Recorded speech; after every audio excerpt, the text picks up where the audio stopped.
Deməli, bugün Çınar ömründən danışmaq istəyirəm. Çınar ömrü mənə elə gəlir ki, Kənan Əməmin yaradıcılığı mən uğurlu işlərindəndir. Niyə? Çünki hansı büdcə ilə və hansı imkanlarla serial ərsəyə gəldiyini görəndə və biləndə artıq ona haqq qazandırırsan. Bütün məntiqliklərindən, bütün əksik tərəflərindən qəbul edirsən əslində ki, bu imkanlarla və bu şərtlərlə bunu yaradıbsa, demək ki, insanın içində bir potensial var. Rejissor kimi daha yaxşı işlər görə bilər. Belə bir düşüncəyə gəlir adam. Çınar ömründə daha çox nəyi bəyəndim? Ssenaridə qadına verilən dəyəri əslində daha çox bəyəndim.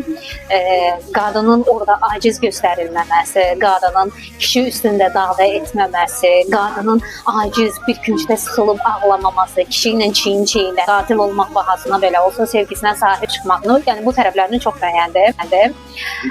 Daha sonra nəyi bəyəndim? Musiqini çox bəyəndim. Musiqi çox yaxşıdır.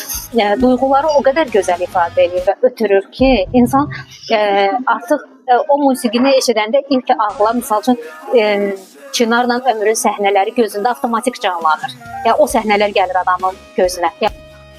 Vizual olaraq seçimi serial üçün yaxşıdır. Çünki serial biraz estetikanı sevir və baş qəhrəmanlar mütləq şəkildə gözəl və yaraşıqlı olmaq məcburiyyətindədirlər ki, tamaşaçını özündə saxlaya bilsin.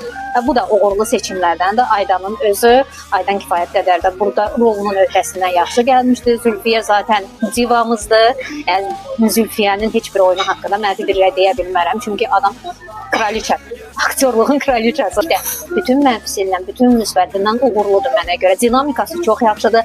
Tamaşaçı sıxılmır onu izləyəndə. Səndə artıq bir maraq oyadır növbəti bölümə ki, bu növbəti bölümdə hadisə necə gedəcək, nə baş verəcək. Final bəyəndimmi? Yox. Çünki finalı bir balaca başdan sona getmişdilər deyə düşünürəm. Daha fərqli, biraz daha maraqlı bitirə də bilərdilər. Bu da artıq böyük ehtimal ki, imkanlara gəlib dayanır yenə də.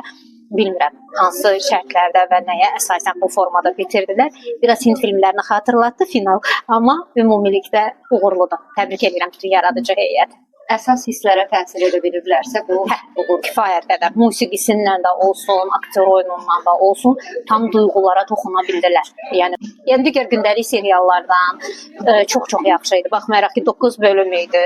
Gündəlik serialların o tempi kimi deyildi, ürək üzücü deyildi. Hekayə çox dinamik inkişaf edirdi ki, bu mənim üçün çox vacib olur. Yəni hekayə çox uzanırsa orada mənim marağım itir.